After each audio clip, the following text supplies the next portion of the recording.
أعوذ بالله من الشيطان الرجيم بسم الله الرحمن الرحيم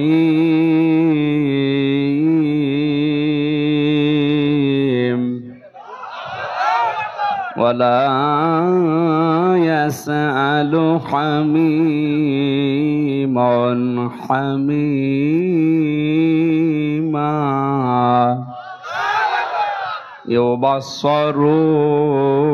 يبصرونهم يود المجرم لو يفتدي من عذاب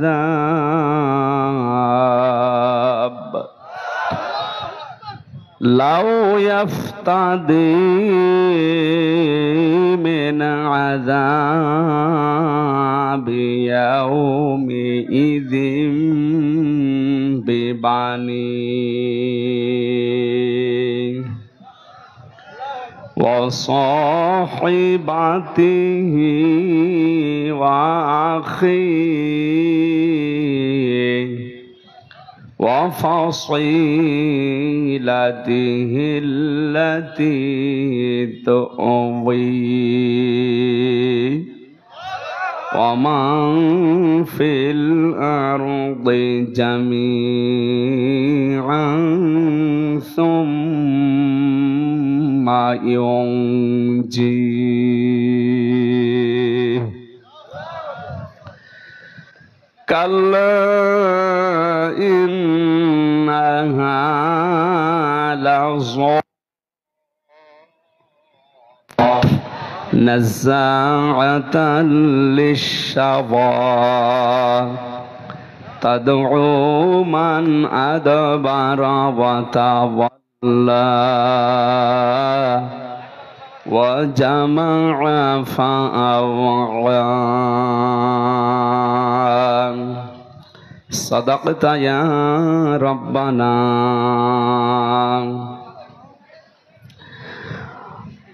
عن عباس رضي الله تعالى عنه قال قال النبي صلى الله عليه وسلم من ذاق طعم الإيمان من رضي بالله ربا وبالإسلام دينا محمد صلى الله عليه وسلم نبيا ورسولا رواه مسلم وما زادهم إلا إيمانا وتسليما اللهم صل على محمد وعلى آل محمد كما صليت على إبراهيم وعلى آل إبراهيم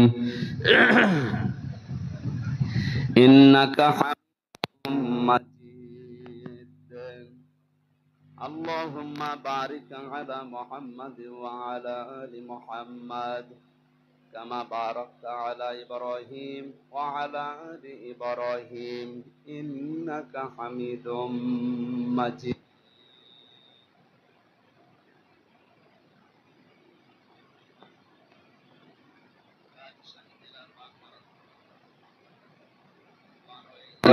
স্বতন্ত্র এবতেদায়ী মাদ্রাসার উন্নতি কল্পে মহাবিশ্বের মহাবিশ্বয় আমাদের মালিক আমাদের মনিব মহান রব্বুল ইজ্জাত আল জালালের মুখের পবিত্র বাণী কোরআনে কারীম তাফসীরুল কোরআন মাহফিলের স্বনামধন্য সভাপতি হাজিউল হারামাইন আলহাজ মাওলানা আব্দুস সাত্তার দামাত বারকাতুহুমুল আলিয়া সিনিয়র সহ সভাপতি হাজারো আলেমের উস্তাদ জনাব মাওলানা FM ইসমাইল আলম আল হাসানি উপাধ্যক্ষ বেলঘরিয়ার হাট ফাজিল মাদ্রাসা অনেকগুলো মানুষের নাম এখানে দেখতে পাচ্ছি বিশেষ করে জনাব মোহাম্মদ মাহবুবুর রহমান অধ্যক্ষ বালানগর কামিল মাদ্রাসা হাজার হাজার আমির হামজার উস্তাদ আরফানা লাকা যিকরাক আল্লাহ তাদের সম্মান মর্যাদা আরো বাড়িয়ে দাও বলেন আমিন। প্রধান পৃষ্ঠপোষক জনাব আলহাজ ডাক্তার M.A. বারী জনাব আলহাজ ডাক্তার সাইদুর রহমান জনাব আবু ইউসুফ সেলিম জনাব মোহাম্মদ আবু সাইদ ভাই সহ হাফিজুর রহমান সহ নাম না জানা অনেক মানুষের নাম এখানে দেখতে পাচ্ছি। যেহেতু সময় কম, মাগরিবের আজান পর্যন্ত আলোচনা হবে, 1 ঘন্টা 15 মিনিট আছে। এই কথা বলেন কেন? কথা বলা যাবে না। দাঁড়িয়ে আছেন, বসে আছেন, থাকেন, কথা বলা যাবে না। কথা বন্ধ করেন, কথা বন্ধ করেন। কোরআনের নির্দেশ হচ্ছে ফাসতামিউ লাহু আনসিতু। কোরআনের আলোচনা শুরু হলে চুপ থাকবেন এবং কান লাগিয়ে শুনবেন, দুইটাই ফরজ। চুপ করেন, লাগবে না। আজকের মাহফিলের প্রধান অতিথি শাইখুল মাশায়েখ, আমাদের অভিভাবক জনাব মোহাম্মদ হাবিবুর রহমান, চেয়ারম্যান 1 নম্বর গোবিন্দপাড়া ইউনিয়ন পরিষদ। আমরা বললাম তো সময় কমের জন্য কেউ মন খারাপ করেন না, সবার জন্য আমরা একবারে দোয়া করছি। ওয়া রাফা'না লাকা যিকরাক। যার ঈমান এবং আমল এই যোগ্যতা অনুযায়ী আল্লাহ যেন তাকে দুনিয়া আখিরাতে সম্মান আরো বাড়িয়ে দেন, বলেন আমিন।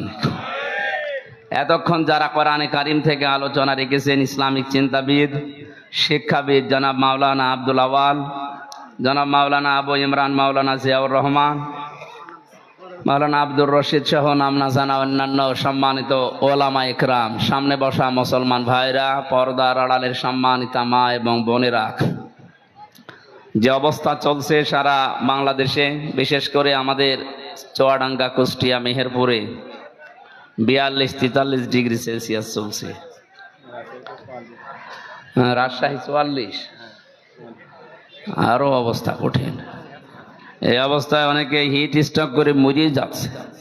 তারপরও আল্লাহ এই গরমের ভেতরে যে আপনাদেরকে কোরআনে কারিমের আকর্ষণে বসিয়ে রেখেছেন, না হামজার আকর্ষণে, কোরআনে কারিমের আকর্ষণে যারা বসে আছেন, খুশি হয়ে বলেন আলহামদুলিল্লাহ। আজকের এই সময়টুকু কিয়ামতের ময়দানে আল্লাহ যখন হিসাব নেবেন তখন বাইরে রাখবেন। এই সময়ের হিসাব আল্লাহর কাছে দেওয়া লাগবে না, কারণ এর সাথে যার যে সম্পর্ক আছে কোনো কিছুকে আল্লাহ নষ্ট করেন না। যে এর কাছে আসবে, ইন্নাহু লাকুরআনুন কারীম, নিশ্চয় এটা সম্মানিত কোরআন। এর কাছে যে আসবে দুনিয়া আখিরাতে তার সম্মান মর্যাদা আল্লাহ দিন যত যাবে বাড়িয়ে দেবে। এটা আমাদের জীবনে একটা নিয়ামত মনে করছি আমরা, নাকি বলেন? আল্লাহ পাক বলেন, ওয়াইযি তাআযানা রাব্বুকুম লাইন শাকারতুম লাযিদান্নাকুম ওয়া লাইন কাফারতুম ইন্না আযাবি লাশাদীদ। সূরা ইব্রাহিমের 9 নম্বর আয়াত, 7 নম্বর আয়াতে আছে। তাফসীর হাক্কানিতে পড়েছি, আল্লাহ পাক বলেন, যদি নিয়ামত পাও শুকরিয়া আদায় করো, আমি আল্লাহ অবশ্যই ওটা তোমাদের জীবনে বৃদ্ধি করে দেব, বাড়িয়ে দেব। এই যে লাযিদান্নাকুম এ শব্দের ব্যাখ্যা করতে গিয়ে মুফাসসির লিখেছেন, কেউ যদি নিয়ামত পেয়ে শুকরিয়া আদায় করতে চায় 3টা শর্ত তাকে মানা লাগবে। কয়টা? আমরা অনেকে মনে করি নিয়ামতের শুকরিয়া আদায় মানে টুটি পর্যন্ত খেয়ে একটা ঢেকর তুলে বললাম আলহামদুলিল্লাহ হয়ে গেল, না, এটা একটা বাক্য। কেউ যদি শুকরিয়া আদায় করে, লাযিদান্নাকুম লামে তাকিদ নুনে সাকিলা, এত বড় কঠিন শব্দ আল্লাহ দিতেন না, এমনিতে নরমাল শব্দ দিতে পারতেন। নিয়ামত কি এবং এর শুকরিয়া আদায় করলে আল্লাহ যে বাড়িয়ে দেবেন কেন, ব্যাখ্যায় যে 3টা জিনিস পেয়েছি। 1 নম্বরে, এই কথা বলেন কে গো, কি আশ্চর্য, এখানে কেউ আসবেন না ভাই, এই চুপ করেন। এমনিতে জেলখানায় 3 বছর এক ঘরের ভেতরে ছিলাম, জানা জিনিসও ভুলে গেছি। এখন বারবার ডিস্টার্ব করলে যতটুকু আছে ও ছাতা হারিয়ে যাবে। এই জন্যে একটু ডিস্টার্ব করবেন না, 1 ঘন্টা খানিক আপনি স্পষ্ট কথাগুলো স্পষ্টভাবে শোনেন, যদি বোঝার চেষ্টা করেন, যদি নাও মানতে পারেন তাও 500 রাকাত নফল নামাজের সওয়াব। আর মানতে পারলে তো শোনায় সোহাগা। যদিও বাস্তবতা আমাদেরকে ওইদিকে মনে হচ্ছে নিয়ে যাচ্ছে না, যে আমরা কোরআনে কারিমের যে আয়াত পড়েছি এগুলো মানতে পারবো কিনা জানি না, তবে চেষ্টা চালাবো ইনশাআল্লাহ।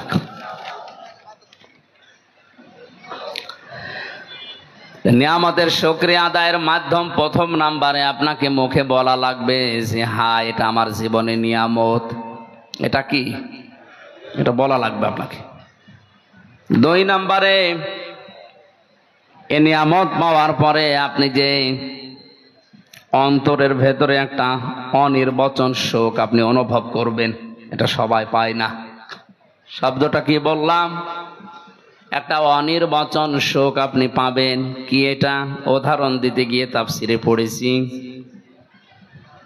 চিল যখন ছো মারতে আসে পাখিকে, মুরগিকে, হাঁসকে, আমরা দেখি মুরগি আস্তে করে নিজের ডানাটা এভাবে বিছিয়ে ডাউন করে দেয়। এই যে ডাউন করার পরে ওর নিচে যে বাচ্চাগুলো যে একটা কিচির মিচির আওয়াজ দেয়, বাংলাতে এটাকে বলা হয় অনির্বচন আনন্দ। যদি কোনো নিয়ামত পাওয়ার পরে কোনো মানুষ শুকরিয়া আদায় করে, কোরআনে কারিম জানিয়েছে ওর মনের ভেতরে আল্লাহ একটা অজানা সুখ নিজের পক্ষ থেকে দান করবেন। আজকের যে তেলাওয়াত কিন্তু আয়াতগুলো, আমার মনে হচ্ছে এখানে অনেকে আলেম বসে আছে। দেখবেন আপনি যদি বোঝার চেষ্টা করেন, ওনার চোখের দিকে তাকাবেন, আমার মন বলছে কোরআনের নিগূঢ় তথ্যগুলো উপস্থাপন করলে আমাদের অনেকের চোখ দিয়ে পানি আসবে। ওয়াইদা সামিউ মা উনজিলা ইলার রাসূলি তারা আয়ুনাহুম তাফিদু মিনাদ দামি মিম্মা আরাফু মিনাল হক ইয়াকুলুনা রাব্বানা আমান্না ফাকতুবনা মা'আশ শাহিদিন। সূরা মায়েদার ৮৩ নম্বর আয়াতে আল্লাহ জানিয়েছেন, হে নবী আপনি যখন কোরআনে কারীম তাদের সামনে পড়বেন, ওরা শ্রবণ করার পরে দেখতে পাবেন আপনার কথাগুলো যারা অনুধাবন করা, এর মর্ম মানেগুলো যারা উপলব্ধি করার ক্ষমতা রাখে, ওদের চোখ দিয়ে মনের অজান্তেই পানি পড়ছে। কোরআনের আলোচনায় সবার চোখে পানি আসবে না, এটা বোঝার মতো যোগ্যতা যদি আপনার থাকে, উপলব্ধি করতে পারেন যে আল্লাহ কি বলে আর আমি কি করি, আপনি দেখবেন কখন আপনি কেঁদে ফেলেছেন আপনি টের পাচ্ছেন না। বাড়ি যাওয়ার আগে ও মানুষগুলো বলবে আল্লাহ ইয়াকুলুনা রব্বানা আমান্না, এগুলো তো আমরা বিশ্বাস করেছি, ফাকতুবনা মা'আশ শাহিদিন, যারা সাক্ষী দিয়েছে তাদের সাথে আমার নামটাও তুমি লিখে নাও। বলেন আমিন। মনের ভেতরে একটা অনির্বচন সুখ আপনি নিতে পারবেন। ৩ নম্বরে যে কথাগুলো এখানে বলা হবে কোরআনে কারিম দিয়ে, এই কথাগুলো প্র্যাকটিক্যাল লাইফে আপনি সেট করে করে আল্লাহকে দেখাবেন। এর নাম লা ইন শাকারতুম লা আযীদান্নাকুম। কেউ যদি নিয়ামত পাওয়ার পরে শুকরিয়া আদায় এই ৩টা পদ্ধতিতে করতে পারে, আল্লাহর গ্যারান্টি আল্লাহ এই নিয়ামত তার জীবনে আবার বৃদ্ধি করে দেবেন। বলেন আমিন। ওয়ালা ইন কাফারতুম ইন আযাবি লাশাদীদ, যদি গুরুত্ব না দেন, যদি দাম না দেন, মর্যাদা না দেন, আল্লাহ পাক বলেন ওটা আমি ছিনিয়ে নেব, কেড়ে নেব। শুধু কেড়ে নেব তা না, আযাবের ভেতরে ফেলে দেব। বলেন নাউযুবিল্লাহ।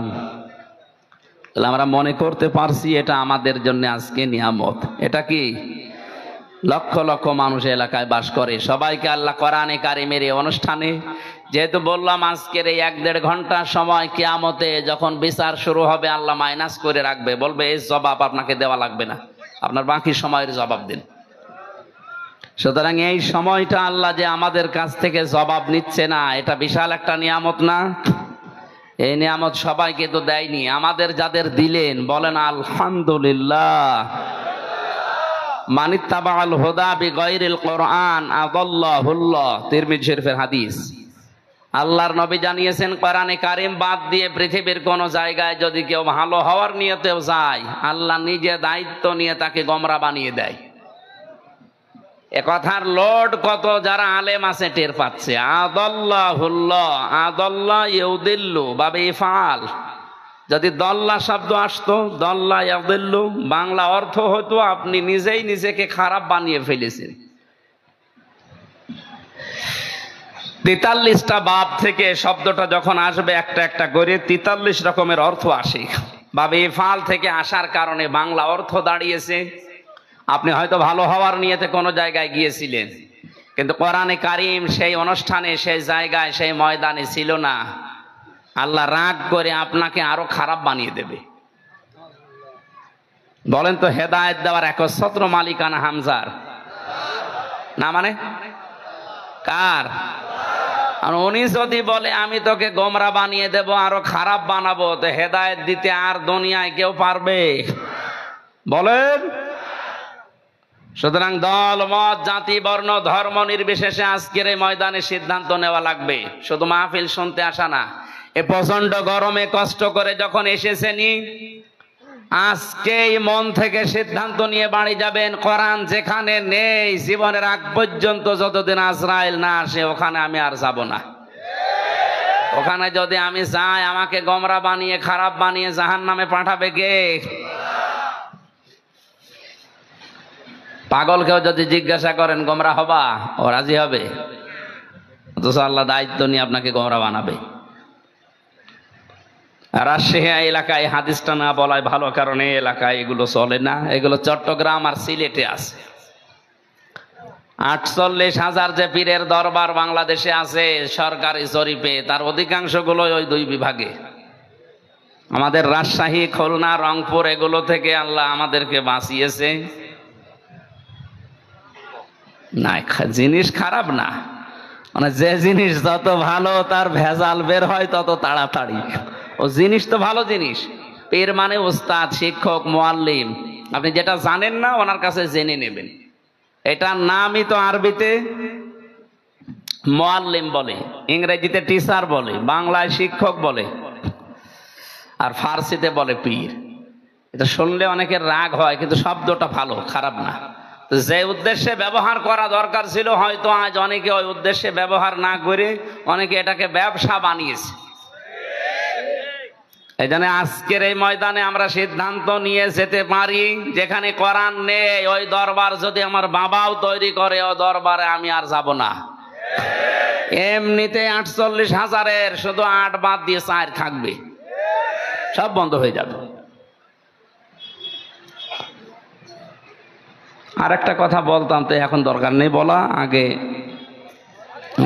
বলেন বলেন বলে আমি আবার 3 বছর ভেতরে যাই। না, আমি মরে গেলেও আর বলবো না।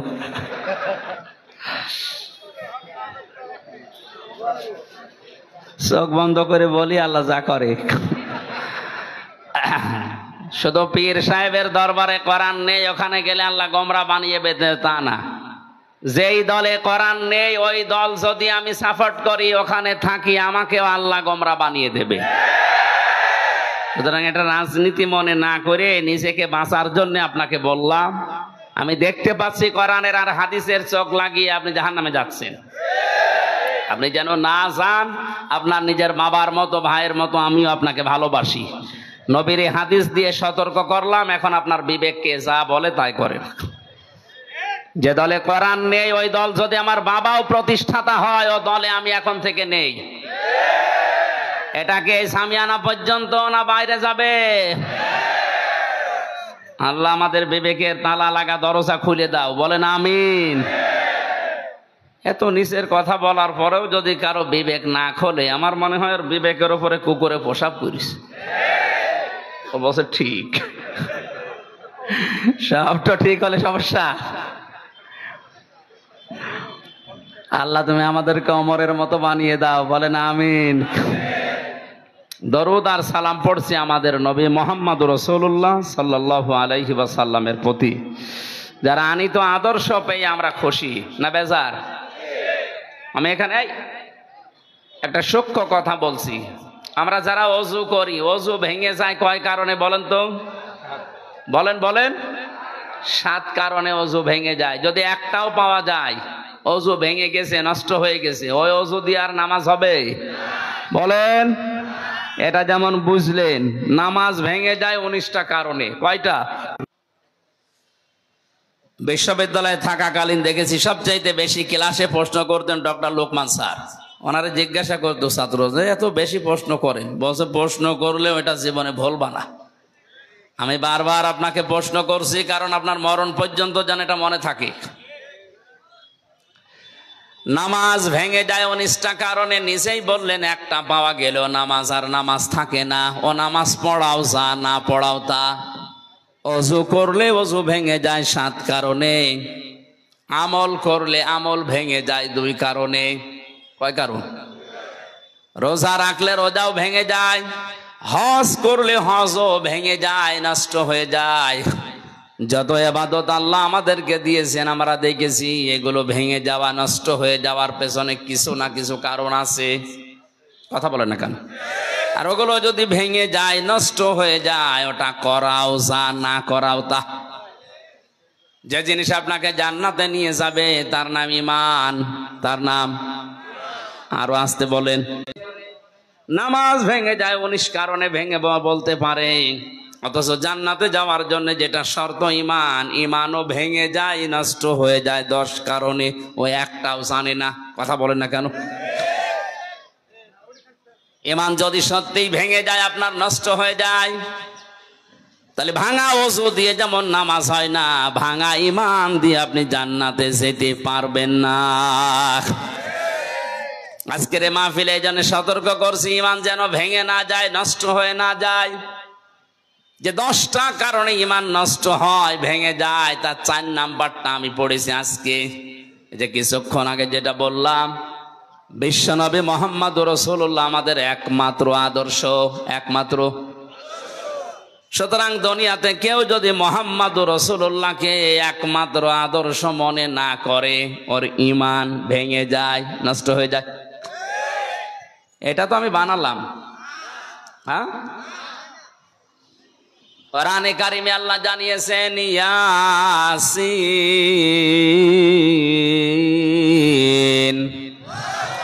ইয়াসিন সূরার ভেতরে 86টা আয়াত আছে। একবার পড়লেই 10 খতম কোরআন শরীফের সওয়াব হয়। এরপর থেকে শুনছি, তো কেন হয় এটা কোনোদিন চিন্তা করেননি? কেন এর চাইতে বড় কোরআনে সূরা বাকারা এর চাইতে মনে হয় ওই, সেটা পড়লে খতম কোরআনের সওয়াব হয় না।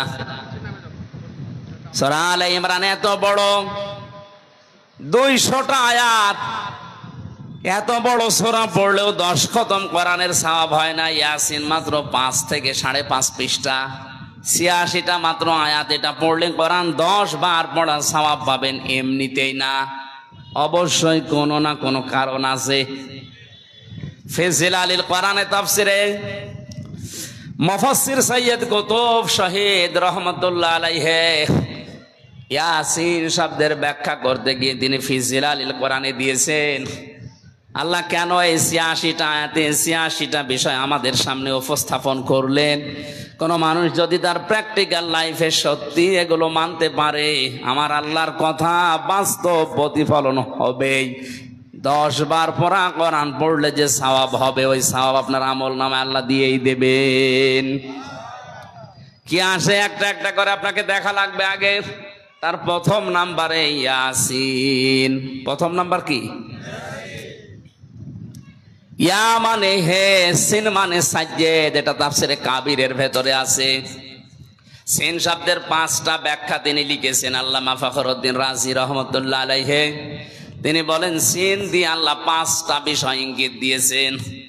ইয়া হরফে নেদা, হে, সিন মানে সাজ্জেদুল আলামিন, সিন মানে সাজ্জেদুল বাশার, সিন মানে সাজ্জেদুল কাউনাইন, সিন মানে সাজ্জেদুল আম্বিয়া, সিন মানে সাজ্জেদুল মুরসালিন। আল্লাহ তাআলা জানাতে চেয়েছেন এই পৃথিবীতে আল্লাহর ঘোষণা দেওয়া একমাত্র নেতা, তার নাম মুহাম্মদুর রাসূলুল্লাহ। এজন্য বিশ্ব নবীকে আল্লাহ ডাক দিয়েছেন হে নেতা। হে বলেন, বলেন, হে নেতা। দুনিয়াতে কাউকে আনে ডাকা হয়নি। কোরআনে আল্লাহ 7টা নামে বিশেষ করে নবীজিকে ডাক দিয়েছেন, ইয়াসিন, তহা, মুজাম্মিল, মুদ্দাসির, আহমদ, মোহাম্মদ আর আব্দুল। তার ভেতরে অন্যতম হচ্ছে ইয়াসিন। আল্লাহর ঘোষণা দেওয়ায় শব্দটা আল্লাহ নিজে ডাক দিচ্ছেন হে নেতা। এটা আপনার জীবনে মেনে নেওয়া ফরজ। এই জন্য যাদের নেতা ঠিক নেই, আপনি রাজনীতি মনে না করে বিবেককে প্রশ্ন করেন, আপনি সব বোঝেন। আর সূরা ইয়াসিন পড়লে 10 খতম কোরআনের সওয়াব হয়, এই ব্যাখ্যা করছি, এতটুকু বোঝেন না। জরিপ পেয়েছিলাম জানুয়ারি মাসে, আমি ডিসেম্বরের 8 তারিখে জেল থেকে বের হয়েছি। জানুয়ারির 1 তারিখে একটা জরিপ পড়েছিলাম, ওখানে লিখেছে বাংলাদেশে 100 জনের মাত্র 15 জন বিশ্বনবীকে একমাত্র আদর্শ নেতা মেনে চলে, বাকি 85 জন আছে তা না নাই। এই যে ইমান ভাঙার যে 10টা কারণের 4 নাম্বার কারণ, যেটা যারা বিশ্বনবীকে আদর্শ মানে না তাদের ইমান ভেঙে যায়, নষ্ট হয়ে যায়। এই হিসাবে 100 জনের 85 জনের ইমান আছে না গেছে?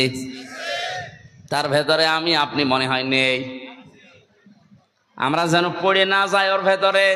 এই যে 15 জন আছে এর ভেতরে যেন আমরা থাকতে পারি। আল্লাহ আমাদেরকে কবুল করো, বলেন আমিন। আপনার ইমানই যদি ভেঙে যায় তা আপনি কি নিয়ে পড়াই করছেন? পৃথিবীর যত বিষয় আছে প্রতিটি বিষয়ের একটা আলাদা আলাদা স্বাদ পাবেন। কেউ যদি ইমান আনে ইমানের সে স্বাদ পাবে। নবীজির চাচা হযরতে আব্বাস বলেন, মান যাকাতা আমাল ঈমান মান রাদিয়া বিল্লাহি রাব্বা। কোন মানুষ যদি আল্লাহকে রব বলে খুশি থাকতে পারে যে আল্লাহ আমার রব, আমি খুশি আছি, শুধু খুশি না, এর উপর আমি টিকে আছি। কোন মানুষ যদি সত্যিই রব বলে খুশি থাকে এবং টিকে থাকে, তাতানাজ্জালু আলাইহিমুল মালাইকা, আল্লাহ পাক বলেন আমি তার জন্য ফেরেশতা নাজিল করে হলেও সাহায্য করব। তাতানাজ্জালু এটা মজারে বর্তমান, ভবিষ্যৎ, প্রেজেন্ট, ফিউচার। এখন করছেন, মালাকুন না দিয়ে মালাইকা দিয়েছেন। কিয়ামত পর্যন্ত আল্লাহ যে সাহায্য করবে আল্লাহর ওয়াদা, এটা মিথ্যা হতে পারে? আর আসতে বলেন না। ফেরেশতারা ওই সময় এসে কি বলবে? আল্লাহ তাখাফু ওয়ালা তাহজানু, ভয় পাবেন না, চিন্তা করবেন না। কিসের ভয়, কিসের চিন্তা? তাফসিরে ইবনে কাসির মুফাসসির লিখেছেন, মানুষ হয়তো ভয় করতে পারে, আল্লাহ আমি এখনই যদি মারা যাই, হয়তো চিন্তা করতে পারে এখনই মারা গেলে আমার যে ছেলে আছে ও ছেলের কি হবে, আমার যে মেয়ে বিয়ে দেওয়া লাগবে ও মেয়ের কি হবে, আমার যে বিশাল সম্পদ আমি গড়েছি, আমার যে বিশাল ক্ষমতা, এটা আমার কি হবে। এই চিন্তা, এই ভয় তার মনের ভেতরে আসতে পারে। ফেরেশতারা ওই সময় এসে তাকে বলে ভয় পাবেন না, চিন্তাও করবেন না, ওগুলোর সব দায়িত্ব আল্লাহ নিজের হাতে নিয়ে নিয়েছে। এই ওয়াজটা করা যত সহজ মুখ দিয়ে, এটা প্র্যাকটিক্যাল লাইফে সেট করা অত সহজ না। যারা সেট করেছে তারা বুঝতেছে। আমি বলতাম না শুধু এই আয়াতের সাথে রিলেটেড, এই জন্য বলছি যেন আপনি উদ্বুদ্ধ হতে পারেন। জেলখানায় থাকাকালীন এক কারারক্ষী এসে আমারে বলছিল আল্লাহর এক বান্দার ফাঁসি হবে, রাত 10টা 1 তার ফাঁসি। সন্ধ্যা 7টার সময় এসে বলছে, স্যার আপনি রেডি হয়ে থাকেন, আর বেশি সময় নেই।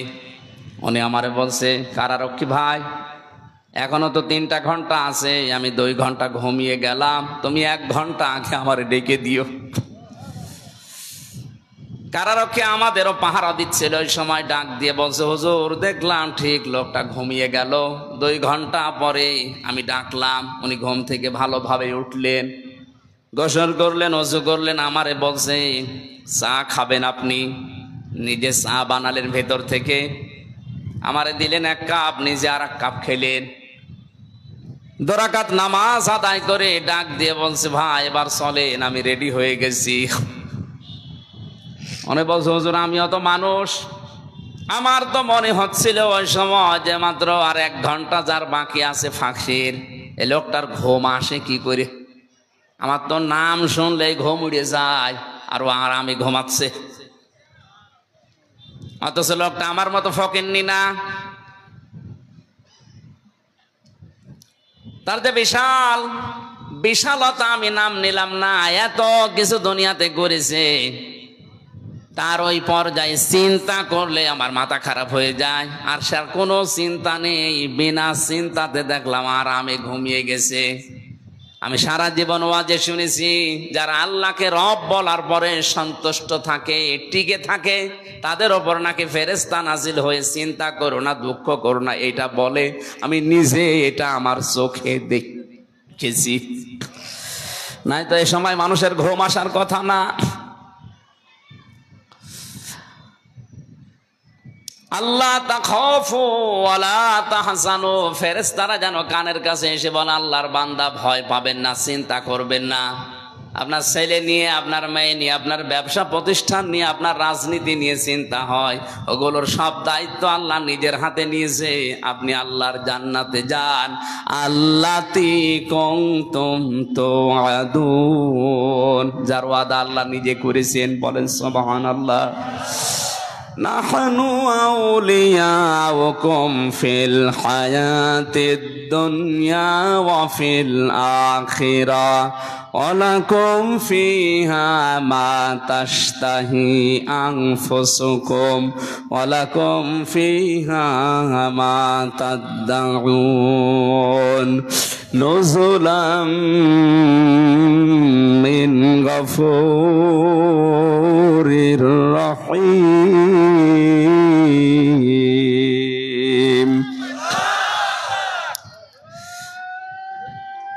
ভাই বসেন, ভাই কথাটা শেষ হবে না ভাই, সময় নেই। বসেন বসেন। কি নাম জানো না আমার ভাইরা? আমি আয়াতের ডিপ যেটা, ভেতরে যেটা শব্দ পেয়েছি, সত্যি যদি আমরা আল্লাহকে রব বলার পরে সন্তুষ্ট থাকতে পারি, খুশি থাকতে পারি, ইমানের একটা স্বাদ আমরা পাবো। শুধু পাবো এতটুকুই না, ফেরেশতারা বলবে আমরা তোমাদের সাথে আছি। আমরা এইটা এখন দেখতে চাই। ফিলিস্তিনের মুসলমানদের জন্য এটা এখন সবচাইতে জরুরি। 57টা মুসলমান রাষ্ট্র দুনিয়াতে, আমার তো মনে হচ্ছে যতটুকু এরা যদি শুধু প্রসাব করে দেয়, ইসরায়েল ভেসে যাওয়ার কথা। অথচ তাদের মনে সান্ত্বনা এইটাই, এ ফিলিস্তিনের মুসলমানেরা আনাহানু আউলিয়াউকুম ফিল হায়াতিদ দুনিয়া ওয়া ফিল আখিরাহ। আয়াত পড়ার পরে মনে হয় ফেরেশতারা ওদেরকে যেন বলছে, চিন্তা করবেন না, আমরা সাথে আছি। শুধু এতটুকুই না, জান্নাতে যাওয়া পর্যন্ত তোমাদের সাথে বন্ধু হয়ে থাকবো। এমন জান্নাতে পৌঁছিয়ে দেব যেখানে যাওয়ার পরে চাওয়ার আগে জিনিস পাওয়া যাবে। এটা আল্লাহর পক্ষ থেকে, দয়াময় মেহেরবানের পক্ষ থেকে এটার মেহমানদারি। আমার ভাইরা, আমরা ঈদের দিন যেভাবে সকালবেলা আনন্দ করলাম, সেমাই খেলাম, মিষ্টি খেয়েছি, অথচ ঈদের দিন ওই সময় ফিলিস্তিনের ছোট ছোট বাচ্চারা পাথর খাচ্ছে, বোমা খাচ্ছে। ওদেরকে যদি আল্লাহর ফেরেশতা মণ্ডলী এসে কিছু নাই বলবে, কোনো সান্ত্বনায় নাই দেবে, তো ওরা টিকে থাকলো দুনিয়ায় কি করে? অবশ্যই ওরা ইমানের স্বাদ পেয়েছে। আল্লাহকে রব বলার পরে যারা খুশি হয়ে, যারা টিকে আছে দুনিয়ায়, যারা ইসলামকে জীবন ব্যবস্থা হিসাবে পেয়ে খুশি আছে। ওস্তাদ বলছিলেন না, ইন্নাদ-দীনা ইনদাল্লাহিল ইসলাম, পৃথিবীতে একটাই মাত্র জীবন ব্যবস্থা যার নাম ইসলাম। এটা থেকে সরানোর জন্য আজ অনেকেই সূক্ষ্ম ষড়যন্ত্র চালিয়ে যাচ্ছে এই দেশেও। পরিষ্কার ভাষায় বলছি, আল্লাহর ঘোষণা, আপনি পৃথিবীর কোন ধর্ম দিয়ে, কোন নিয়ম নীতি দিয়ে আল্লাহ পর্যন্ত যেতে পারবেন না। তাহলে আল্লাহ দিনের আগে আলিফ লাম দিতেন না। এটা নির্দিষ্ট করে দিয়েছেন, একটাই মাত্র ধর্ম, একটাই জীবন ব্যবস্থা, যেটা দিয়ে আল্লাহ পর্যন্ত পৌঁছানো যায়, আল্লাহকে রাজি করা যায়। অমাইয়াবতাগি গায়রাল ইসলামি দীনান ফালা ইউকবালা মিন, ইলা আখিরি আয়াত। তোমাদের ভেতরে ইসলাম বাদ দিয়ে যদি অন্য কোন নিয়ম নীতি, ধর্ম দিয়ে আল্লাহ পর্যন্ত যেতে চাও, তোমাদের জীবনের কোনো কিছু আল্লাহ কবুল করবেন না, করছেও না, করবেনও না। বলেন নাউজুবিল্লাহ। সুতরাং এ বিষয়ে আমরা যারা 96% মুসলমানের দেশে আছি, আমাদের একটু সতর্ক হওয়া লাগবে। আমাদেরকে যেন ইসলাম ইসলাম ইসলাম থেকে দূরে সরিয়ে অন্য কোনো জায়গায় নিয়ে যেতে না পারে। আমার কথার অর্থ বলছেন আপনি? তিন নম্বরে মুহাম্মদুর রাসূলুল্লাহকে যারা একমাত্র আদর্শ নবী আর রাসূল হিসাবে পেয়ে খুশি হয়েছে। নবী কি? নাবাউল শব্দের শাব্দিক অর্থ হচ্ছে সংবাদ বাহক।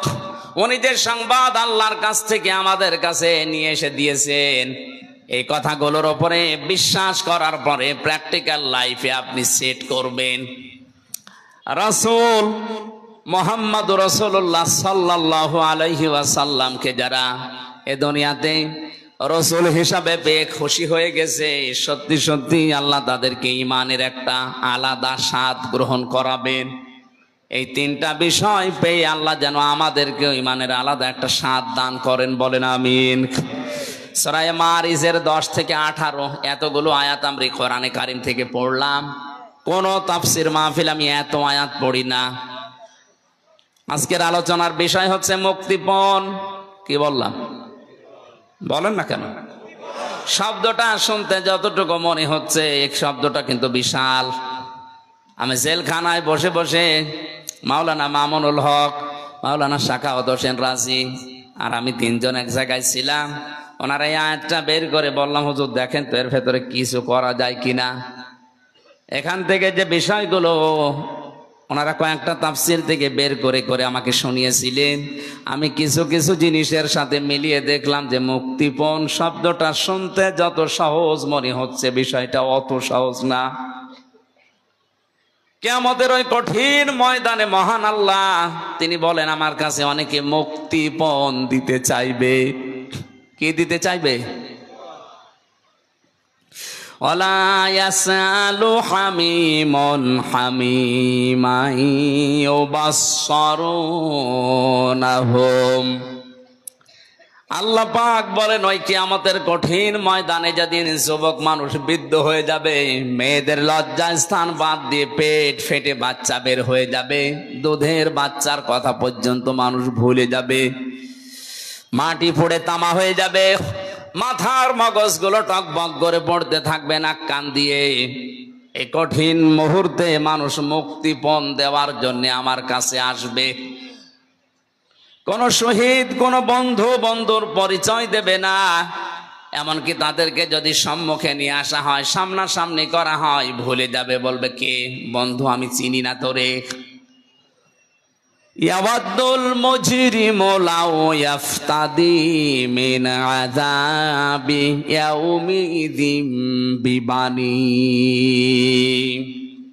আল্লাহ পাক বলেন, ওই কঠিন মুহূর্তে মানুষ আমাকে মুক্তিপণ দিতে চাইবে তার সন্তানাদি। কি দেবে? আমার ছোট মেয়েটা জান্নাতুল মাওয়ার পরের যেটা ফারিহা জান্নাত, এর আমি 1 বছর রেখে গিয়েছিলাম জেলখানায় যাওয়ার আগে। এখন ওর বয়স 4 বছর। ওর প্রতি আমার যে দুর্বলতা, যে ভালোবাসায় 3 বছরে জন্মিয়েছে আমি না দেখার পরেও, যদিও আমার এখনো ভালো চিনি না। জেল থেকে বের হয়ে বাড়ি গিয়ে যেদিন গেলাম, আমারে বসো, হুজুর আমাদের বাড়ি চলেন। হুজুর আমাদের বাড়ি চলেন মানে ও যে আমার মেয়ে, আমি যে ওর বাবা, ও আমার চেনেই না, মনে করে বিভিন্ন হুজুর আসে, আজকে মনে হয় হুজুরই এসেছে। অথচ ওকে না দেখে যে ভালোবাসা, যে মহব্বত ওর প্রতি তৈরি হয়েছে, আমার যতটুকু মহব্বত ওর প্রতি, কেউ যদি বলে পুরা রাজশাহী তোমাকে দিয়ে দেব, ফারিহাকে মেরে ফেলো, আমার সম্ভব না। কি ভালোবাসা ওর প্রতি বলেন তো আমার। অথচ আল্লাহ বলেন কিয়ামতে ফারিহাকে ও আমার কাছে হামজা বলবে, আল্লাহ মুক্তিপণ দিয়ে দিলাম, এইটাও নিন। এটা বলবো আমি যে বলবো, এটা কি বানাচ্ছি আমি? কোরআনে কারীম আমাকে জানাচ্ছে যেটা আমি বলবো। ফারিহা জান্নাতের মতো এত মহব্বত ভালোবাসার বস্তুকে যদি আমি বিনিময় দেওয়া, মুক্তিপণ দেওয়া, ফিদিয়া দিতে চাই, তা আর কি বাকি থাকবে আমার কাছে? আল্লাহ পাক বলেন, শুধু সন্তানাদি না, ওয়াসাহিবাতিহি ওয়া বানি ওয়া আখি, এমনকি তার স্ত্রী, তার সহোদর যারা, তার ভাই, তাদেরকেও আল্লাহর কাছে সে মুক্তিপণ হিসাবে বলবে, আল্লাহ এগুলো নিয়ে নাও। ফাসিলাতিহিল্লাতি তুবি, তার জ্ঞাতি গোষ্ঠী, তার দলের লোক যারা তাকে আশ্রয় দিত বিপদে পড়লে, যাদের নাম শুনলে তাকে অনেক বিপদ থেকে বাঁচিয়ে দিত, এই মানুষগুলোকেও সে বলবে আল্লাহ এগুলো মুক্তিপণ দিয়ে দিলাম, এগুলো নিয়ে নাও, আর তোমার আমাকে বাঁচাবান তো। আল্লাহ বলেন এতটুকুই না, ওয়ামাং ফিল আরদি জামিআ, এমনকি তামাম দুনিয়ায় ওর যা আছে তা তো দিতে চাইবে, ওর যা নেই তাও বলবে আল্লাহ ওগুলো দিয়ে দিলাম। সুম্মা ইউজি, এর বিনিময়েও তুমি আমাকে নাজাত দাও, আমাকে বাঁচাও। আল্লাহ পাক এবার কঠিন জবাব দিয়েছেন, কাল্লা, না, কখনোই না, ইন্নাহা লাযা, অবশ্যই এই মানুষগুলোকে আমি আল্লাহ লাজায় প্রবেশ করাবো। কোন জায়গায় বলেন বলেন? এখানে একটা কমন প্রশ্ন আমরা অনেকবার করেছি, আমরা অনেকে জানি যে জাহান্নাম 7টা, জান্নাত 8টা। না, সূরা হিজরের 44 নম্বর আয়াতে আল্লাহ জানিয়েছেন লাহা সাবআতু আবওয়াব, এই জাহান্নামের দরজা 7টা। কয়টা? তাহলে জাহান্নামে একটা দরজা 7টা, জান্নাত একটা দরজা 8টা। আমি কোরআনে 100টার উপরে দরজার স্তর পেয়েছি। অনেক ওইগুলো আমাদের আলোচনার বিষয় না, বা ওগুলো আমরা আলোচনা করি না, তাই জানি না। জান্নাতের দরজা কিন্তু শুধু 8টা না, 100টার উপরে আছে। দরজা হচ্ছে 7টা মনে করেন। আল্লাহ পাক বলেন লিকুল্লি বাবিম মিনহুম জুজউম মাকসুম, দুনিয়াতে যে যে ধরনের অপরাধ করবে কিয়ামতে আল্লাহ তাকে ওই দরজা দিয়ে প্রবেশ করাবে, তার জন্য ওই কিসিম, ওই অংশ ভাগ করা থাকবে। এটা ইবতেদায়ী মাদ্রাসা 1 থেকে 5 পর্যন্ত পড়ায়। 5টা ক্লাসরুম আছে না? বলেন, 5টা ক্লাসরুমের 5টা দরজা আছে। যে যেই শ্রেণীতে পড়ে ওই দরজা দিয়ে সে প্রবেশ করে। ক্লাস 1-এ পড়ে, ও 5-এ যে ক্লাস করতে পারবে। আল্লাহ পাক বলেন দুনিয়াতে যে সেই ধরনের কাজ করছো, করবা, যে ধরনের অপরাধ করছো, কিয়ামতের দিন ওই দরজা দিয়ে তোমাকে আমি প্রবেশ করাবো। এখন আমাদের এই মাহফিলে আসার পরে এটাই বোঝার বিষয় যে আমি কোন দরজা দিয়ে প্রবেশ করার উপযুক্ত হলাম। অবশ্যই কোনো না কোনো দরজার পাশে আমি দাঁড়িয়ে আছি। ফেরেশতা মালিক দারওয়ান যিনি আছে উনি আমাকে কিন্তু জিজ্ঞাসা করবে, কেন লাজায় আসলে, কেন সাকারে আসলে, কেন হুতমায় আসলে, কেন হাবিয়ায় আসলে, কেন জাহিমে আসলে, কেন জাহান্নামে আসলে। জাহান্নামে একটা দরজার নাম। এই 7টা নাম দিয়ে আল্লাহ দরজার নামে নামকরণ করলেন। তার ভেতরে ভয়ঙ্কর দরজার নাম হচ্ছে লাজা। আল্লাহ পাক বলেন নাজ্জাআতাল লিশাওয়া, এত ভয়ঙ্কর, এখানে ঢুকলেই মানুষের চামড়া আগে খসিয়ে যাবে। আরে ভাই, চামড়া এমনি খসে না। একটা ঘরের ভেতরে আপনি প্রবেশ করলেন, চামড়া খসে যাবে না। কি যন্ত্র সেখানে সেট করা আছে, কি আযাব দেওয়ার জিনিসগুলো আছে যে গেলেই চামড়া খসে যায়। বলেন, আপনি অনুধাবন করতে পারছেন যে জায়গাটা কত মারাত্মক। যেখানে গেলে আগেই চামড়া খসে যায়। এই যে লাজা নামে জাহান্নামের দরজা দিয়ে প্রবেশ করবে, মাত্র 2টা গুণ যাদের দুনিয়ায় আছে তাদেরকে এই দরজা ডাকবে। তাদউ মান আদবারা ওয়া তাওয়াল্লা, এই জাহান্নামের লাজা নামক দরজা তাদেরকে ডাক দেবে দুনিয়াতে যারা সত্যকে সত্য জানার পরও পৃষ্ঠ প্রদর্শন করেছে, মুখ ফিরিয়ে চলে গেছে। আর বাংলাদেশে এখন এই শ্রেণীর মানুষ বেশি। ইব্রাহিম আলাইহিস সালাম আমাদের মালিক মহান রব্বুল ইজ্জাত আল জালালকে খুঁজে পাওয়ার জন্য তিনি শত চেষ্টা করেছিলেন। কখনো তারকা দেখে মনে করেছেন এইটা আমার রব, কখনো সূর্য দেখে মনে করেছেন এইটা আমার রব, কখনো চন্দ্র দেখে মনে করেছেন এইটা আমার রব। সর্বশেষ যখন সবগুলো অস্তমিত হয়ে গেছে বলছেন না, যেগুলো ডুবে যায়, যেগুলো অস্তমিত হয়ে যায়, যেগুলো শেষ হয়ে যায়, এগুলো আমার মালিক হতে পারে না। ইন্নী ওয়াজ্জাহতু ওয়াজহিয়া লিল্লাযী ফাতারাস সামাওয়াতি ওয়াল আরদা হানিফা ওয়া মা আনা মিনাল মুশরিকিন। বলেন আল্লাহু আকবার। হযরত ইব্রাহিম কত চেষ্টা করে সাধনা করে তার মালিককে খুঁজে পেয়েছে, অথচ বাংলার মুসলমানদের চোখে আঙ্গুল দিয়ে দেখিয়ে দিলেও এরা মানতে চায় না। জাহান্নামে লাসা নামক এই দরজা তাদেরকে ডাকবে, তাদউ মান আদবারা ওয়া তাওয়াল্লা, যারা সত্য থেকে পৃষ্ঠ প্রদর্শন করে আর মুখ ফিরিয়ে চলে যায়। আমি যে প্রথমেই বললাম এই শ্রেণীর মানুষ বাংলাদেশে বেশি, এটাকে আমি ভুল বললাম? কথা বলেন না কেন? কারণ এই দেশের মতো এত কোরআনের আলোচনা পৃথিবীর কোনো জায়গায় হয় না। আলেমরা চোখে আঙ্গুল দিয়ে দেখিয়ে দিচ্ছে যে এটা সত্যের পথ, এটা মিথ্যা পথ, জানার পরও আপনার বিবেকে কোনো নাড়াই দেয় না। আপনি বিশ্বাস করতে পারেন আপনাকে জাহান্নামে লাজার সামনে দাঁড় করানো আছে, আপনি শুধু প্রবেশ করবেন। সত্যকে সত্য জানার পরে যারা অহংকার করে মুখ ফিরিয়ে নেয়, যারা মানতে চায় না হিংসা করে, এরা এক প্রকার ইহুদি আর খ্রিস্টানদের মতোই। কারণ ওদের তাওরাতে, ওদের ইনজিলে লেখা ছিল মুহাম্মদুর রাসূলুল্লাহর শেষ নবী, সর্বশ্রেষ্ঠ নবী, কিন্তু ওরা হিংসা করে আর অহংকার করে মেনেছিল না। কথা বলে না কেন? ওদের কিতাবে তো লেখা ছিল কিন্তু ওরা মানতো না, হিংসা করে। হিংসা কি? অহংকার কি? ওরা অহংকার করতো এই কারণে যে আমাদের ভেতরে, আমাদের ইহুদি খ্রিস্টান ধর্মে নবী পাঠাবে সর্বশেষ নবী না, ও মুসলমানদের ইসলাম ধর্মে পাঠিয়েছে, ওটা আমরা মানি না। আর হিংসা করতো এই যে আর লোক পায়নি আল্লাহ, এ গরিব মানুষ নবী বানিয়েছে, এত টাকাওয়ালা সম্পদওয়ালা ক্ষমতাওয়ালা মানুষ আছে, তাদেরকে আল্লাহ চোখে দেখলো না, তোমার মতো গরিব মানুষ চোখে দেখিস, ও মানি না।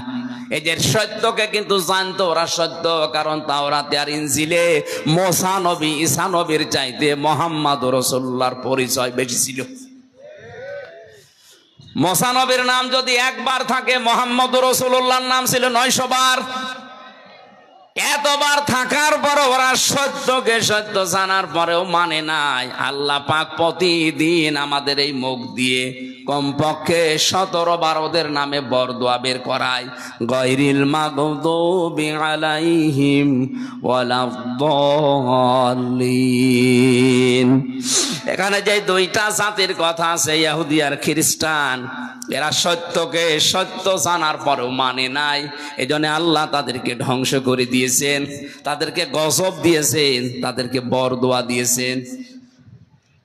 আমরা যদি আর সত্যকে সত্য জানার পরে এই হিংসা করে, অহংকার করে আর যে কোনো কায়দায় না মানি, আমাদের বরদোয়া আমাদের বিরুদ্ধে যাবে। প্রতিদিন অন্তত আপনি অন্য নামাজ না পড়লেও ফরজ নামাজ তো পড়েন, ফরজ নামাজ 17 রাকাতে অন্তত এই কথা বলাই লাগে, গায়রিল মাগদুবি আলাইহিম ওয়ালাদ-দাল্লিন। বলেন তো আপনার নিজের বরদোয়া আপনি নিজে পড়বেন? এই জন্য সত্যকে সত্য জানেন। আপনি জানেন আমির হামজা সে কুষ্টিয়া থেকে এসেছে, ওর বাবার কথা বলবে না, ওর দাদার কথা বলবে না, ও দলের কথাও বলবে না, ও যা বলবে কোরআন থেকে বলবে, ওটা আপনি বিশ্বাসও করেন, জানেনও। কিন্তু এইটার জন্যই অহংকার করে হিংসা করে মানেন না। না, এ তো আমার বাবার মুরিদ না, ও মানি না। এ তো আমার দলের লোক না, মানি না। আমি মনে হয় বেশি বলে ফেললাম। বাংলাদেশে এই চরিত্রের মানুষ আছে না নেই? আপনি বিশ্বাস করতে পারেন এগুলো এক প্রকার ইহুদি আর খ্রিস্টানদের মতোই। এদেরকে লাজা নামক দরজা ডাকতেছে, আসো। ও জামা ফাআওয়া, 2 নম্বরে যারা মাল সম্পদ জমা করে আর সংরক্ষিত করে রাখে যে এগুলো আমার কাছে স্থায়ীভাবে থাকবে। এই যে মাল, মাল মানে অনেকেই মনে করে যে মরে গেছে আবুল মাল, ওইটা মনে হয়। কিছুদিন আগে যিনি বিদায় নিয়েছে মন্ত্রণালয় থেকে, যিনি অর্থমন্ত্রী ছিলেন সাবেক, কি কামাল, এই মাল নাকি? আবুল মালও না, কামালও না, এ মাল কি? ফি জিলালিল কোরআনে মুফাসসির লিখেছেন, মাল শব্দের ব্যাখ্যায় তিনি 5টা বিষয় তুলে ধরেছেন। যারা এই 5টা বিষয় জমা করে আর বারবার সংরক্ষিত করে রাখার চেষ্টা করে আর মনে করে আমার কাছে থাকবে, ইয়াহসাবু আন্না মালাহু আখলাদা, যারা ধারণা করে এগুলো আমার কাছে স্থায়ীভাবে থাকবে, এগুলো আর হাত ছাড়া হবে না, এই মানুষগুলোকে মহান আল্লাহ হুতমা নামক দরজা দিয়ে প্রবেশ করাবে। বলেন নাউজুবিল।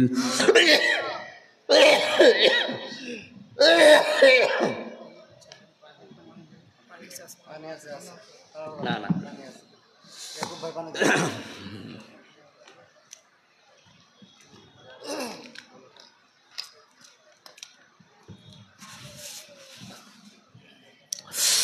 তাফসিরুল কোরআন মাহফিল লিখে দিয়েছেন, ওই জন্য তাফসির আকারে কথা বলছি, নাকি আমি সাপের কাহিনী শুরু করব?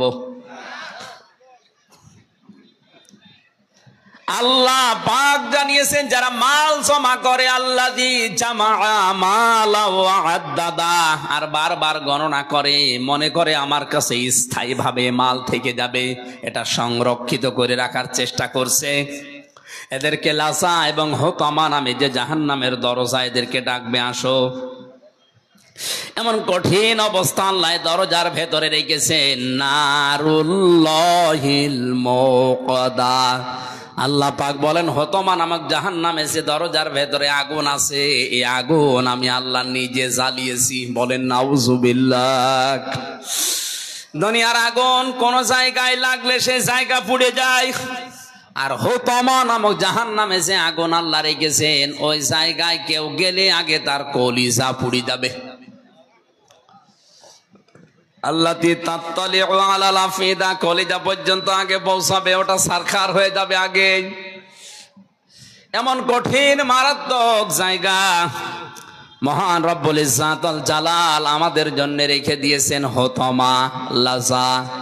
যে দুইটা গুণ বললাম, দেখেন তো এ বাংলাদেশে কারোর সাথে মেলে কিনা? যারা সত্যকে জানার পরও পৃষ্ঠ প্রদর্শন করে চলে যায়, মুখ ফিরিয়ে নেয়, আর মাল জমা করে, আর বারবার সংরক্ষণ করার চেষ্টা করে। এগুলো আমি মালের 5টা ব্যাখ্যা পেয়েছি তাফসিরে। 1 নম্বরে মাল বলতে নবীজি আয়াতের ব্যাখ্যায় জানিয়েছেন, আদ-দুনিয়া কুল্লুহা মাতাউন ওয়া খায়রু মাতাউদ দুনিয়া ইমরাতুস সালিহা। পৃথিবীর সবগুলো সম্পদ মাল, এর ভেতরে উত্তম সম্পদ হচ্ছে আল্লাহওয়ালা নেককার মেয়ে মানুষ। জোরে বলেন সুবহানাল্লাহ।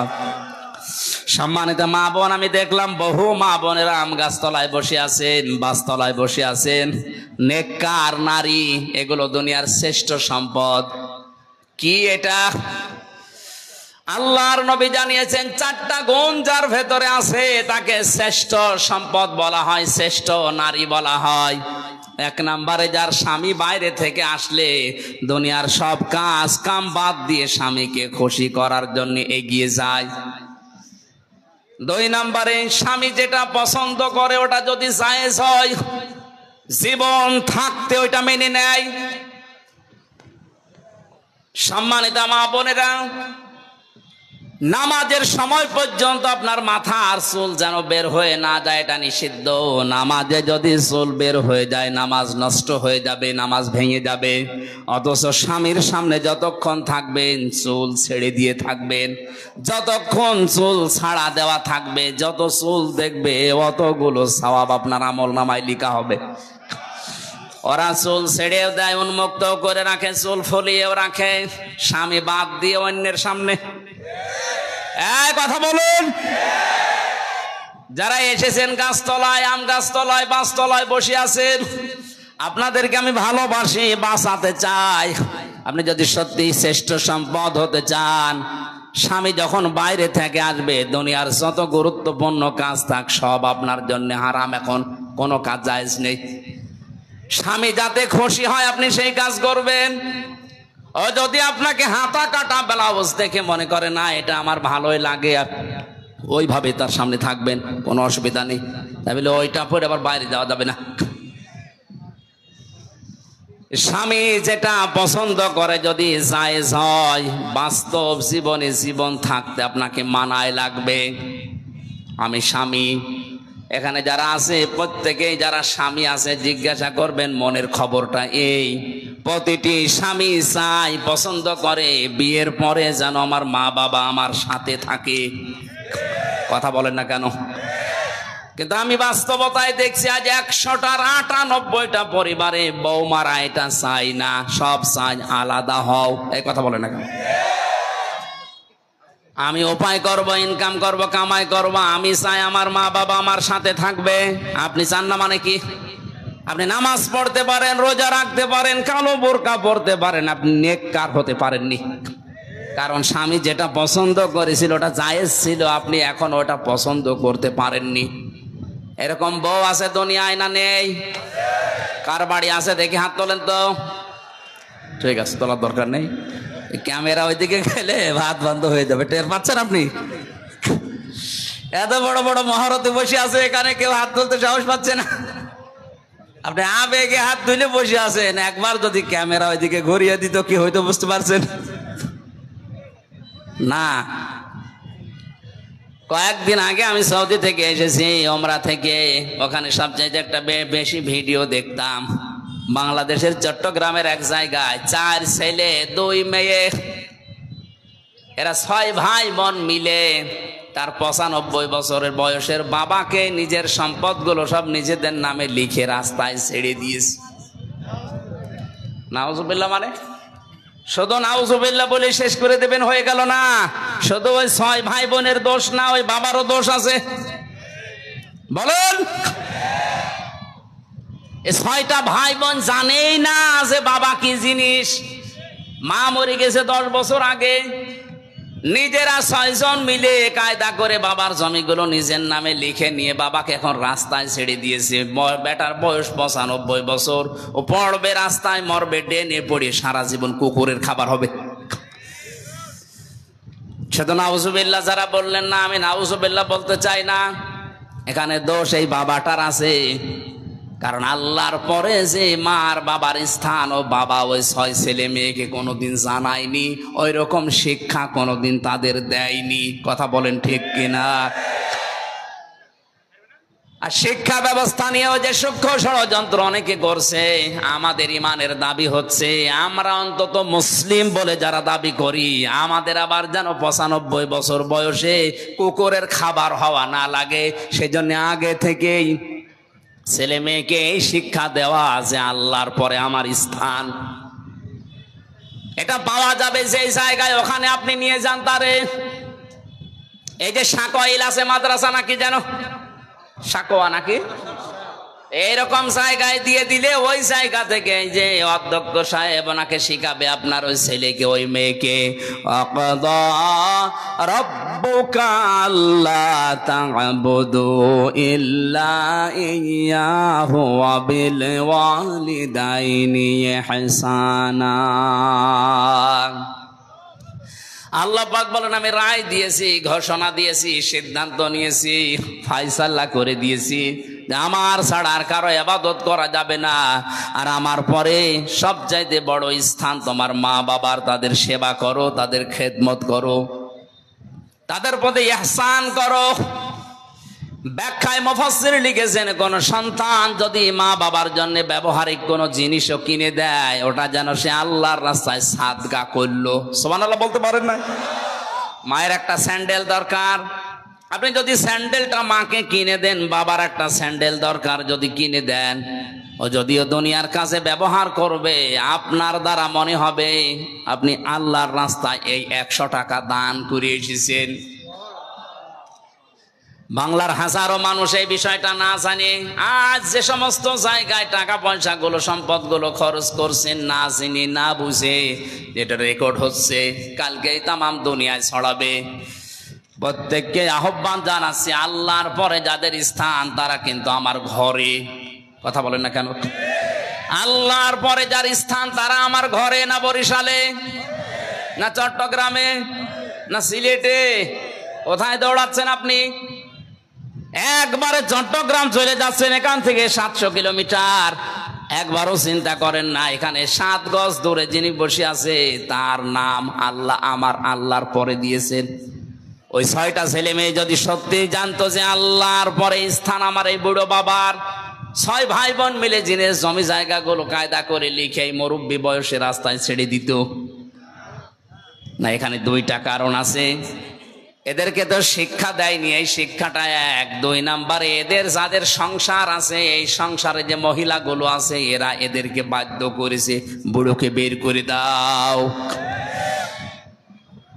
সম্মানিতা মা বোনেরা, আপনার শ্বশুর শাশুড়ির খেদমত করা, সেবা করা আপনার জন্য ফরজ না। ওই সন্তানের জন্য তার মা বাবার সেবা করা, খেদমত করা, খরচ করা ফরজ। কিন্তু আপনার প্রলোভনে পড়ে আপনার কথাবার্তার, আপনার আচরণে যদিও বাধ্য হয় তার মা বাবার সাথে খারাপ আচরণ করতে, এর ভাগীদার আপনিও। বাংলাদেশে এরকম বেটার বউ আছে না নেই? এরকম পুত্রবধূ নেই? আপনি মনে করছেন আমি তো নামাজ পড়ি, রোজা রাখি, কালো বোরকা পরি।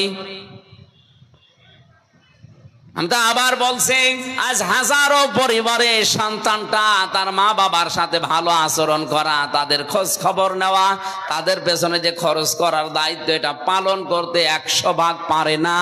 এর পেছনে দায়ী ওই বৌমা। কথাটা যদি সত্য হয়ে গেল, এইটাই বাস্তব। আল্লাহ মেয়েদেরকে যেন এই সংকীর্ণ মনা মন থেকে বেরিয়ে আসার তৌফিক দেন, বলেন আমিন। আমি নিজে একজনের জামাই, আল্লাহর কসমে কোরআন আমার সামনে আমি হাতে নিয়ে বলছি, আমি আমার শ্বশুর শাশুড়িকে যে নজরে দেখি, যেভাবে মহব্বত ভালোবাসা দেই, সত্যি করে বলছি প্রত্যেকটা পুত্রবধূ যদি তার শ্বশুর আর শাশুড়িকে এই নজরে দেখতো, কোনো ছেলে তার মা বাবাকে আলাদা করে দিত না। আমি তো মেলে না, আমি পাই না। কোন কারণে তাদের আলাদা করে দেওয়া লাগবে আমি তো বুঝি না। আপনি কি মনে করেন যে আলাদা করে দিলে আমি বেশি খেতে পারবো, আনন্দে থাকতে পারবো? নবীজি হাদিস তিরমিজি শরীফের হাদিসে জানিয়েছেন, কোন স্ত্রী যদি চায় যে তার স্বামীর হায়াত বেড়ে যাক, তার স্বামীর সম্পদ বেড়ে যাক, তার সম্মান বেড়ে যাক, সে যেন স্ত্রী হিসাবে স্বামীকে বারবার পরামর্শ দেয়, স্বামী তুমি আর যাই করো, অন্তত নিকট আত্মীয় স্বজনের খোঁজ রাখো। আপনার সবচাইতে বেশি নিকট আত্মীয় আপনার মা, শ্বশুর শাশুড়ি, এই স্বামীর বোন, ভাই, ফুফু, চাচা, এই কথা বলছেন না কেন? এদের খোঁজ খবর রাখবেন আপনার যতটুকু সামর্থ্য আছে, বারবার তাকিদ দিয়ে হলেও এটা করবেন। তাহলে দুনিয়ার যে ভয়গুলো আছে, এই ভয়গুলো আল্লাহ দূর করে দেবে। মুহাম্মদুর রাসূলুল্লাহ যেদিন নবুয়ত পাওয়ার পরে এসে ভয় পেয়েছিলেন, বলছিলেন সাম্মিলুনি, আমারে ঢেকে দাও। খাদিজাতুল কুবরা ওইদিন 5টা কথা বলেছিলেন, স্বামী আল্লাহি কাল্লা, কখনো না, আল্লাহর কসম, লা ইউখসিকা আল্লাহু আবাদান, আল্লাহ আপনাকে কখনো অপমান, অপদস্থ, ভয় দেখাতে পারেন না। কারণ আপনি তো নিকট আত্মীয় স্বজনের খোঁজ খবর রাখেন। তার মানে যেই স্বামী তার নিকট আত্মীয় রক্তের সম্পর্ক, এদের সম্পর্কগুলো ঠিক রাখে, আপনার আরো উৎসাহ দেওয়ার কারণে এদের খোঁজ খবর রাখে, খরচ করে, বুঝবেন আপনার স্বামীকে দুনিয়ার কোনো ভয় আল্লাহ দেখাবে না, কোনো জিন ভূতের ভয় তার লাগবে না। এগুলো যারা করে না তাদের এই ভয়গুলো আল্লাহ তৈরি করে দেয়। বিভিন্ন জায়গায় গেলে বলে হুজুর পানি পড়ে দেন, কি হয়েছে? হঠাৎ তাল গাছের ভেতরে দেখলাম কি যেন নড়ে উঠলো। তাল গাছের ভেতরে কি নড়ে উঠে তাই তুমি ভয় পাও? ভয় তো এমনিতেই পাও না। রক্তের সম্পর্ক যাদের সাথে আছে তাদের সাথে কোনো সম্পর্ক তোমার নেই। ধর্ম আত্মীয় পাতিয়েছে, মাসে 3 বার করে তার কাছে টেলিফোন করে, অথচ নিজের আপন বোন আজ 10 বছর খবর নেয় না। এরকম ভাই নেই দেশে। উত্তম স্ত্রীর কথা বলছিলাম, পৃথিবীর শ্রেষ্ঠ সম্পদ যারা। স্বামী যেটা পছন্দ করে আপনি পছন্দ করবেন, ওটা যদি জায়েজ হয়। 3 নম্বরে আপনি স্বামীকে খুশি করার জন্য সাজগোজ করবেন। 4 নম্বরে স্বামীর সম্পদ এবং তার সন্তানদেরকে আপনি ইসলামের পথে চালানোর জন্য চেষ্টা চালাবেন, দেখে শুনে রাখবেন। এই 4টা গুণ যেই মহিলার ভেতরে আছে, আল্লাহর নবী জানিয়েছেন 8টা দরজা আল্লাহ খুলে রাখবে জান্নাতের, যে দরজা দিয়েও প্রবেশ করবে কেউ নিষেধ করবে না, বলেন আমিন। দুনিয়ার শ্রেষ্ঠ সম্পদের 1 নম্বরে মালের যে পরিচয় পেয়েছি, এটা নেককার নারী। 2 নম্বরে মালের পরিচয় আছে, মাল মানে ক্ষমতার চেয়ার, মার মানে এসিআরকে যারা পেয়েছেন আর মনে করছেন এটা সংরক্ষণ করে রাখবো, স্থায়ী করে রাখবো, এ আর কোনোদিন আমার কাছে হারাবে না। আপনি প্রস্তুত নেন, প্রস্তুতি নেন, আপনাকে লাসা নামক দরজা ডাকতেছে। যারা জমা করে, এগুলো মাল জমা করে আর সংরক্ষণ করে রাখার চেষ্টা করে, পৃথিবীর কোনো কিছুই আপনার কাছে স্থায়ী না। এখন চোখ বন্ধ হয়ে গেলে এসিআর পর্যন্ত আপনার বিরুদ্ধে দাঁড়াবে। কথা বলেন ঠিক কিনা? সুতরাং এই ধান্দায় যারা আছেন, এই ভুল ধারণায় যারা আছেন, তারা থামেন। এটা রেকর্ড হয়ে আজ ওদের কানেও যাবে। যারা আজ ক্ষমতার চেয়ার এক জায়গায় পেয়ে মনে করছেন আর কোনোদিন হারাবে না, আপনি ভুল পথে আছেন। এটাকে সংরক্ষণ করার জন্য যারা উঠে পড়ে লেগেছেন, যেটা স্থায়ী করবই, এটা পারা যাবে না। আপনাকে লাজা নামক দরজা ডাকতেছে। এ দরজা থেকে ফিরে এসে জান্নাতুল ফেরদাউসের দরজার সামনে যা। মালের 3 নাম্বার ব্যাখ্যা, মাল মানে টাকা পয়সা। 4 নাম্বার ব্যাখ্যা, মাল মানে অস্ত্র শস্ত্র। আজ যারা অস্ত্র শস্ত্র জমা করছেন আর স্থায়ী ভাবে রেখে দেওয়ার জন্য চিন্তা করছেন আগামীতে কাজে লাগাবো, আমি ভেতরে নামতে পারলাম না, এই জন্য দুঃখিত। 5 নাম্বারে প্রভাব প্রতিপত্তি। এগুলো যারা আজ সংরক্ষণ করছেন, জমা করছেন আর মনে মনে স্থায়ী করে নিচ্ছেন, সেগুলো আমি রেখে দেব সারা জীবন, আপনি পারবেন না। লাজা ডাকতেছে, লাজা আপনাকে ডাকতেছে। এখানে যেন যাওয়া না লাগে, ওখান থেকে ফিরে জান্নাতের যে 100টা দরজা আছে, যে কোনো দরজার সামনে যান।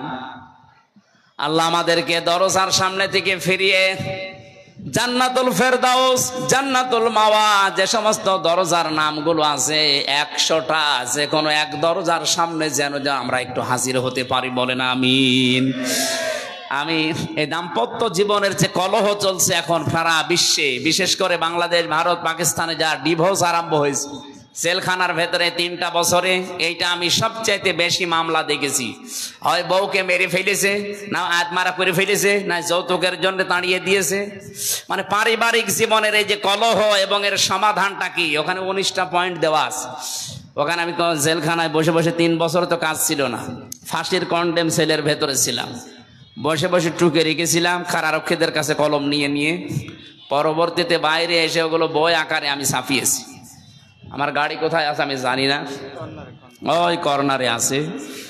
মেয়েদেরকে আপনি কিনে উপহার দেবে, বলবেন যে এটা বড় দাম্পত্য জীবনে পরকীয়া প্রেম যাদের আছে, আমি বিশ্বাস করি তারা পুরাটা শেষ করলে থামবে। কারণ এই পরকীয়া প্রেমের কারণে আজ হাজারো পরিবারে যারও সন্তান তৈরি হচ্ছে। আপনি এদিকে জানেনই না যে ছেলে কার, অথচ ছেলে হয়েছে অন্যজনের মতো। কি গো, এই ছেলে তো আমার মতো না, তো হবে কি করে? অত লাইন করেছে অন্য জায়গায়, আপনার সাথে চেহারা মিলবে? আপনি থাকেন হয়তো 10 দিন আর ও থেকেছে 30 দিন। বলেন সুবহানাল্লাহ। এই জন্য আমার যেন ওই রকম পরিবেশ না হয়ে যায়। বইটা কিনে স্ত্রীকে, মেয়েকে, মাকে, বোনকে পড়াবেন। ওই সামনে গাড়ি আছে, আর পুরুষদের জন্য একটা আছে, জানি না ওখানে পাওয়া যাচ্ছে, নিয়ে যাবেন নামাজের মোনাজাতের পরে। এগুলো গান মান গায় না ভাই। সম্মানিত ভাইরা, এই আয়াতটায় 7টা পয়েন্ট ছিল। আমরা সামনে আর 10 মিনিট আছে নামাজের। বইটা নিয়ে আজকের মতো বাড়ি যান। রাতের বেলা রাত 9টা একটা মাহফিল আছে ভবানীগঞ্জ বাজারে, মাঝগ্রাম, ভবানীগঞ্জ মাঝগ্রাম। রাত 9টা 9:30টায় ওখানে উঠবো ইনশাল্লাহ। আমরা আগামীকাল আছে কনে নরদাস আছে কালকে দিনের বেলায়, আসরের পর থেকে মাগরিব পর্যন্ত আমরা কথা বলবো। আল্লাহুম্মা আমিন। লা ইলাহা ইল্লা আনতা সুবহানাকা ইন্নী কুনতু মিনাজ জালিমিন। রব্বুল আলামিনের প্রচন্ড গরমে জান্নাতের বাগান যারা সাজিয়ে দিল, এই মানুষগুলোকে তুমি কবুল করো। যত আলেম এখানে এসেছে, আমার মাথার তাজ আলেমদেরকে তুমি হযরতে আবু বকরের মতো মা বানিয়ে দাও। মাহফিলের বাস্তবায়নে তোমার যে বান্দা আবু সাইদ সহ, মাননীয় এমপি সাহেব, অধ্যক্ষ আবুল কালাম আজাদ ভাই সহ যত মানুষ কোরআনে কারিমের এই অনুষ্ঠানের জন্য শ্রম দিয়েছে, গোয়েন্দা বিভাগের যে মানুষগুলো সাহায্য সহযোগিতা করেছে, কোরআনের জন্য যে যতটুকু এগিয়েছে, তুমি তার দিকে অতটুকু এগিয়ে যাও।